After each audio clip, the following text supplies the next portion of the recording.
اسمها لونا من إدلب سوريا. عشنا كم سنة تحت الحرب، بعدين كتر الضرب كتر الطيران، قررنا إنه نترك البلد ونطلع. طبعا أول شي طلعنا على الريف، قعدنا بضيعة كذا شهر، كانوا شوي صعبين يعني ما متعودين، قعدنا بأرض وشغل بأرض وكذا. رجعنا اضطرينا نطلع على ضيعة تانية كمان بسبب الضرب والطيران، كمان قعدنا كم شهر. وقتها كتر الطيران قررنا إنه نطلع من سوريا يعني. طبعا كتير كان صعب القرار.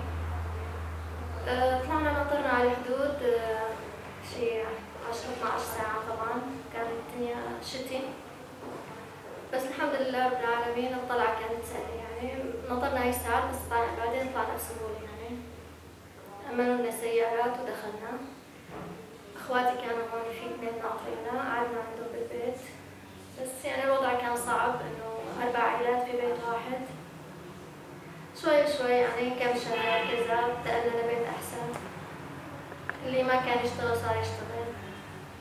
بهاي الفترة يعني أقل من سنة الحمد لله قعدنا ببيت تاني.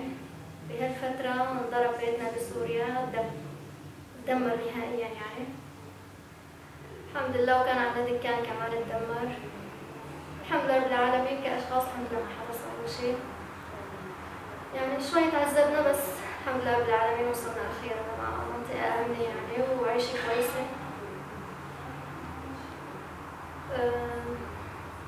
يعني أسوأ لحظة هي غير إنه طلعنا من سوريا يعني طلعنا بأمان، تركنا إخواتي جوا وكذا، هي وفاة والدي هون. يعني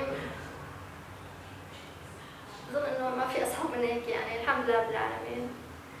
بعدين شوي تحسنت أمورنا، اللي ما كان يشتغل صار يشتغل. أنا تزوجت الحمد لله رب العالمين. يعني بظن إنه هاي أحسن شي صار بحياتي هون يعني. الحمد لله رب العالمين، وقعدت ببيت كويس، وأهلي وضعهم الحمد لله رب العالمين كويس عم يشتغلوا.